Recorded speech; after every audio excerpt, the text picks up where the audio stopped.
The only VW car I can confidently recommend any day is a Polo Vivo, the natural aspirated one, not GT, and it must be a manual.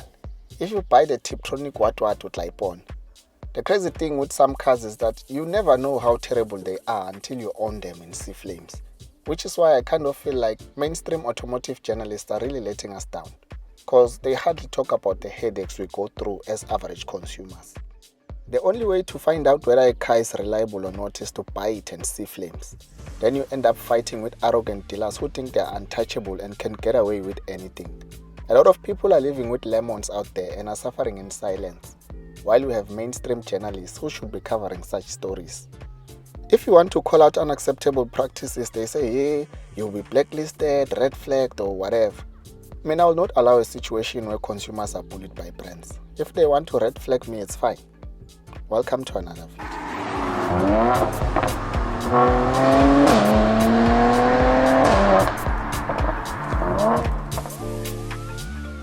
Today we're checking out the new Polo sedan, a benchmark in the budget compact sedan segment. I personally only recognize about 3 cars in this segment: Polo sedan, Suzuki Ciaz, and Kia Pegas. No man, I'm lying, it's actually 4, because we also have the Toyota Corolla Quest, but I'm not really sure where to place it. Early next year, I'll try to get the Corolla Quest and spend some time with it to see if it's good or not. Back to the Polo.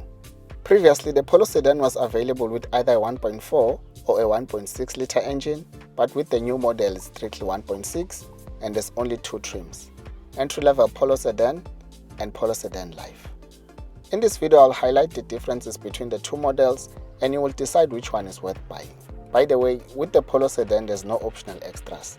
Whatever comes with the car is all you get. A round of applause for our VW friends. In front, the entry-level model is just plain. All you get is a VW badge and some headlamps. The design is kind of underwhelming. The sedan Life looks much better because it has some fog lamps and some shiny trims. This is the entry-level Polo sedan and this is the Polo sedan Life. Let me know which one looks better in your opinion. Most cars keep getting bigger and bigger with every generation, and the Polo sedan now looks almost as big as the VW Jetta. I really love the Jetta and I was kind of heartbroken when VW chopped it. They also discontinued the Arteon and the Polo is the only sedan that survived. The SUV agenda is really killing us. Not to be honest, I created the SUV. When I see an SUV launch, I'm going to go Ventlanta same time. SUVs are not cars by petrol head standards, unless it's a performance SUV. Now, why would you buy a performance SUV? You want a big family car that is super fast and powerful. What are you trying to achieve? Culpable homicide. With regards to the side profile, you get some wheel caps with the entry-level model and you must make sure you tie them with cable ties, otherwise you will cry tears. If you know, you know.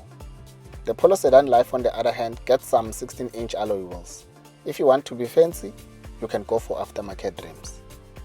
I'm not really a fan of aftermarket mods, but this Polo looks hot. Now they only have to lower it a bit because the wheel gaps look weird. Then you hoist some GTI TCR decals on the sides. I'm telling you, Mchan.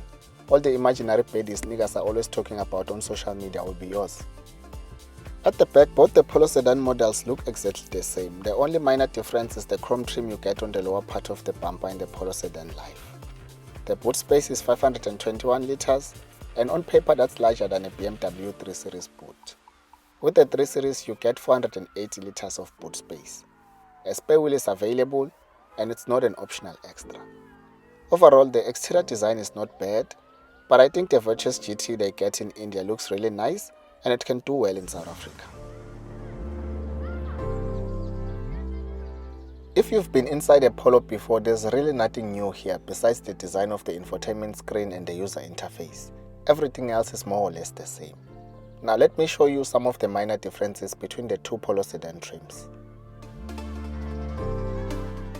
This is the entry-level model and it comes with a bare rubber multifunction steering wheel and a very weird looking multimedia screen.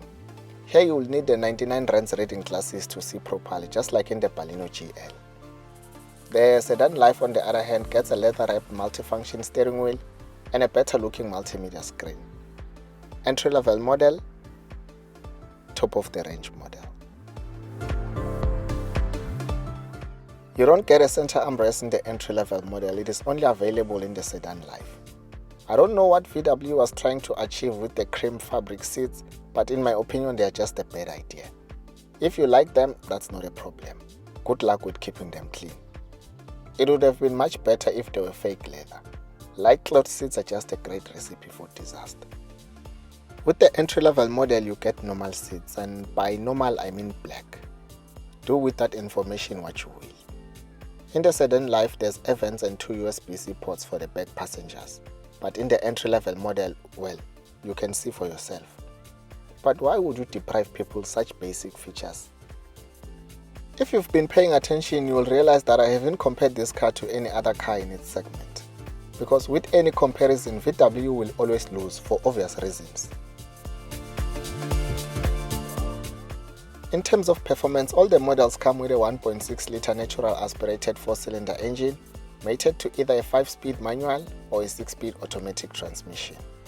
The power output is only 81 kilowatts and 152 Newton meters of torque. The acclaimed top speed is 190 kilometers per hour for the manual variant and 187 for the automatic.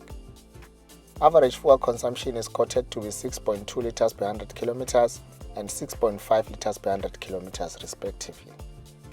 As usual with this car you get a 3-year 120,000 kilometers warranty and a 3-year 45,000 kilometers service plan, which you can upgrade to a maintenance plan if you want to. The Polo sedan starts from 318,000 rands and goes all the way to 366,000 rands. With the price of the entry-level Polo sedan, you can get the top-of-the-range Suzuki Ciaz and go home with some change, or a top-of-the-range Kia Pegas and go home with serious change. One thing I find interesting is that the Fiat Tipo is more expensive than the Polo sedan. It starts from 328,000 rands and goes all the way to 470,000 rands. It must be weird. The crazy part is that the top-of-the-range Fiat Tipo sedan has exactly the same power output as the Polo, 81 kilowatts and 152 Newton meters of torque, but it costs 470,000 rands. Hi. The entry-level Polo sedan costs 318,000 rands and it comes with no cruise control, no fog lamps, no rear camera, no center armrest and no USB ports for the back passengers. 318,000 rands can get you a well-spec'd car if you check other brands.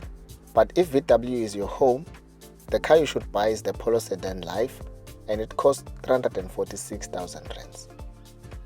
If you finance a 346,000 rands car for 5 years with no deposit and no balloon payment at an interest rate of 10.5%, your installment will be around 7,400. But if you opt for the entry-level model, you'll pay 6,800.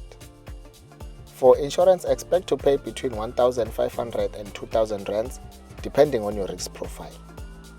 A single tank of fuel will cost you roughly 1,000 rands, and from here you can do the math yourself and decide whether the car is worth buying or not.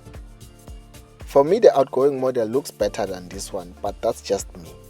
When I buy what you love. Thank you for watching. Don't forget to like, share and subscribe to the channel for more car content in the Mzansi context.